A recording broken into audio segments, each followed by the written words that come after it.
नमस्कार। जय श्री राम, जय श्री हरि। आपका स्वागत है हमारे चैनल पर, जहां हम प्रतिदिन श्री रामचरितमानस का दैनिक पाठ कर रहे हैं और हमने जिसकी शुरुआत बालकांड से की है। बालकांड तुलसीदास जी द्वारा रचित इस महाग्रंथ का प्रथम कांड है, जिसमें प्रभु श्री राम के जन्म से लेकर उनके विवाह तक का दिव्य और प्रेरणादायक लीलाओं का वर्णन मिलता है। यह केवल एक धार्मिक ग्रंथ नहीं, बल्कि आस्था, संस्कार और भक्ति का अमूल्य भंडार है। हर शब्द, हर चौपाई में छिपा है प्रभु राम का गुणगान और भक्तों के लिए एक अनमोल संदेश। तो आइए इस पावन यात्रा की शुरुआत करें श्री राम के बाल रूप की लीलाओं के साथ, और बिना किसी देरी के हम पढ़ते हैं अपनी सीरीज रामचरितमानस बालकांड का पहला पाठ। कुंवरी मनोहर विजय बड़ी, कीर्ति अति कमनीय, पावनिहार बिरंची जनु, रचेऊ न धनु दमनीय। परंतु धनुष को तोड़कर मनोहर कन्या, बड़ी विजय और अत्यंत सुंदर कीर्ति को पाने वाले मानो ब्रह्मा ने किसी को रचा ही नहीं। कहिए, यह लाभ किसको अच्छा नहीं लगता, परंतु किसी ने भी शंकर जी का धनुष नहीं चढ़ाया। अरे भाई, चढ़ाना और तोड़ना तो दूर रहा, कोई तिलभर भूमि भी छुड़ा ना सका। अब कोई वीरता का अभिमानी नाराज ना हो। मैंने जान लिया, पृथ्वी वीरों से खाली हो गई। अब आशा छोड़कर अपने अपने घर जाओ। ब्रह्मा ने सीता का विवाह लिखा ही नहीं। यदि प्रण छोड़ता हूँ तो पुण्य जाता है, इसलिए क्या करूँ, कन्या कुंवारी ही रहे। यदि मैं जानता कि पृथ्वी वीरों से शून्य है तो प्रण करके उपहास का पात्र न बनता। जनक के वचन सुनकर सभी स्त्री पुरुष जानकी जी की ओर देखकर दुखी हुए, परंतु लक्ष्मण जी तमतमा उठे। उनकी भौहें टेढ़ी हो गई, ओठ फड़कने लगे और नेत्र क्रोध से लाल हो गए। कही न सकत रघुवीर, डर लगे बचन जनु बान, नाई राम पद कमल सिरु, बोले गिरा प्रमाण। श्री रघुवीर जी के डर से कुछ कह तो सकते नहीं, पर जनक जी के वचन उन्हें बाण से लगे। जब न रह सके तब श्री रामचंद्र जी के चरण कमलों में सिर निवार कर वे यथार्थ वचन बोले। रघुवंशियों में कोई भी जहाँ होता है, उस समाज में ऐसे वचन कोई नहीं कहता, जैसे अनुचित वचन रघुकुल शिरोमणि श्री राम जी को उपस्थित जानते हुए भी जनक जी ने कहे हैं। हे सूर्यकुल रूपी कमल के सूर्य, सुनिए, मैं स्वभाव ही से कहता हूँ, कुछ अभिमान करके नहीं। यदि आपकी आज्ञा पाऊँ तो मैं ब्राह्मणों को गेंद की तरह उठा लूँ और उसे कच्चे घड़े की तरह फोड़ डालूँ।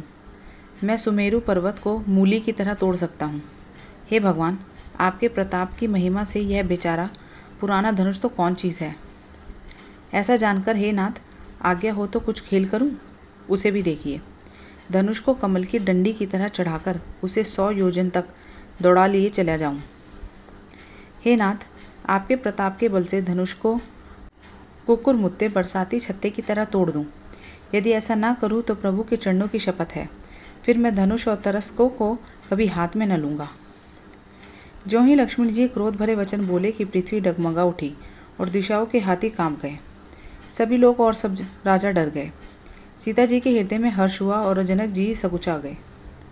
गुरु विश्वामित्र जी, श्री रघुनाथ जी और सब मुनि मन में प्रसन्न हुए और बार बार पुलकित होने लगे। श्री रामचंद्र जी ने इशारे से लक्ष्मण को मना किया और प्रेम सहित अपने पास बैठा लिया। विश्वामित्र जी शुभ समय जानकर अत्यंत प्रेम भरी वाणी बोले, हे राम, उठो, शिवजी का धनुष तोड़ो और हे तात, जनक का संताप मिटाओ।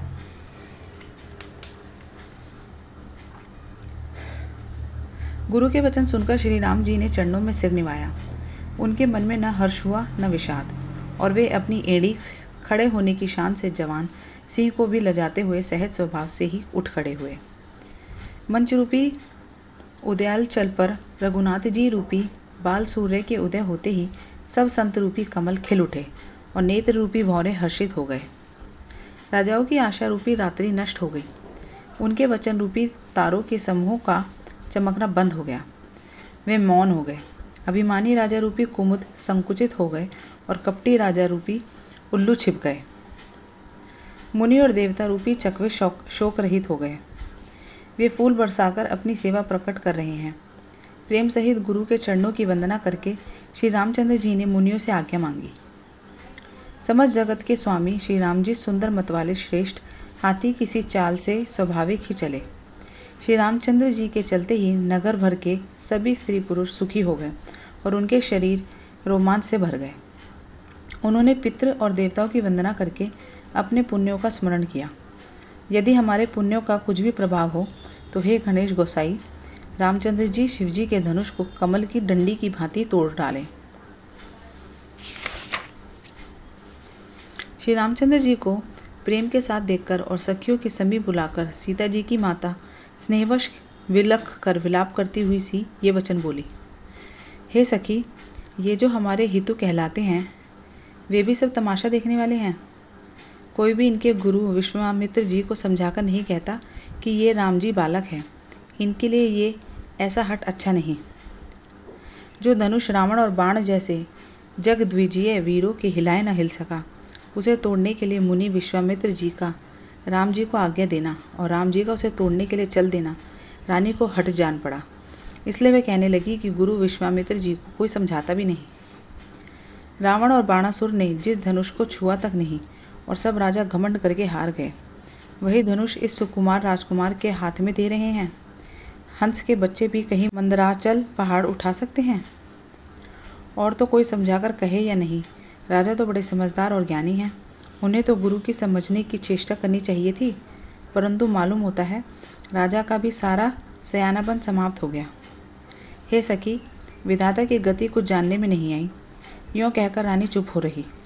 तब एक चतुर राम जी के महत्व को जानने वाली सखी कोमल वाणी से बोली, हे रानी, तेज वन को देखने में छोटा होने पर भी छोटा नहीं गिनना चाहिए। कहाँ घड़े से उत्पन्न होने वाले छोटे से मुनि अगस्त्य और कहाँ अपार समुद्र, किंतु उन्होंने उसे सोख लिया जिसका सुयश सारे संसार में छाया हुआ है। सूर्यमंडल देखने में छोटा लगता है, पर उसके उदय होते ही तीनों लोकों का अंधकार भाग जाता है। जिसके वश में ब्रह्मा, विष्णु, शिव और सभी देवता हैं, वह मंत्र अत्यंत छोटा होता है।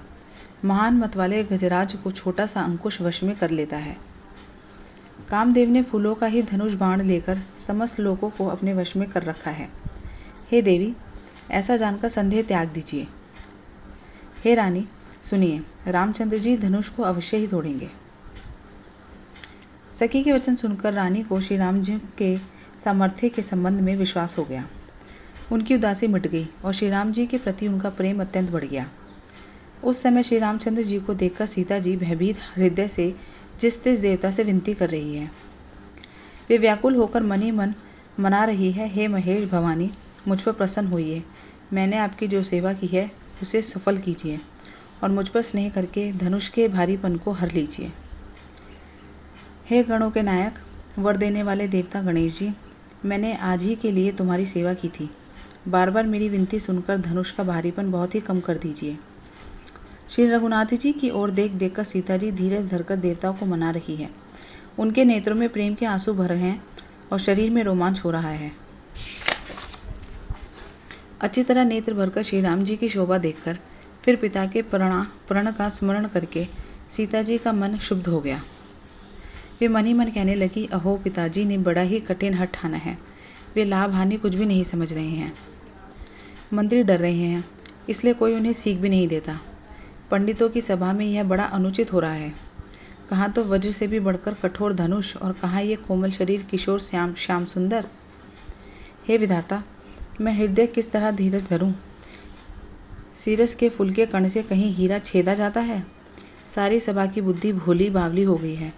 अतः हे शिव जी के धनुष, अब तो मुझे तुम्हारा ही आसरा है। तुम अपनी जड़ता लोगों पर डालकर श्री रघुनाथ जी के सुकुमार शरीर को देखकर उतने ही हल्के हो जाओ। इस प्रकार सीता जी के मन में बड़ा ही संताप हो रहा है। निमेष का एक अंश भी 100 युगों के समान बीत रहा है। प्रभु ही चितई पुनि चितव मही राजत लोचन लोल, खेलत मनसिज मीन जुग जनु बिंधु मंडल डोल। प्रभु श्री रामचंद्र जी को देखकर फिर पृथ्वी की ओर देखती हुई सीता जी के चंचल नेत्र इस प्रकार शोभित हो रहे हैं मानो चंद्रमा डल रूपी डोल में कामदेव की 2 मछलियाँ खेल रही हों।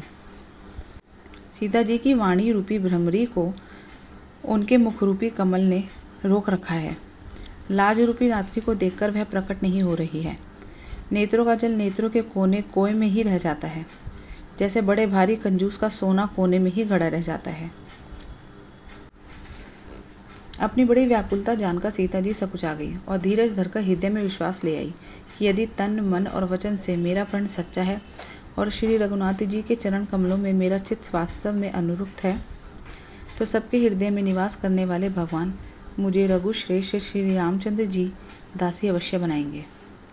जिसका जिस पर सच्चा स्नेह होता है वह उसे मिलता ही है, इसमें कुछ भी संदेह नहीं है। प्रभु की ओर देखकर सीता जी ने शरीर के द्वारा प्रेम ठान लिया, अर्थात यह निश्चय कर लिया कि यह शरीर इन्हीं का होकर रहेगा या रहेगा ही नहीं। कृपा निधान श्री राम जी सब जान गए। उन्होंने सीता जी को देखकर धनुष की ओर ऐसे ताका जैसे गरुड़ जी छोटे से सांप की ओर देखते हैं। इधर जब लक्ष्मण जी ने देखा कि रघुकुल मणि श्री रामचंद्र जी ने शिव जी के धनुष की ओर ताका है, तो वे शरीर से पुलकित हो ब्राह्मण को चरणों से दबाकर निम्नलिखित वचन बोले। हे दिग्गजों, हे कच्छप, हे शेष, हे वारह, धीरज धरकर पृथ्वी को थामे रहो, जिसमें यह हिलने न पावे। श्री रामचंद्र जी शिव जी के धनुष को तोड़ना चाहते हैं।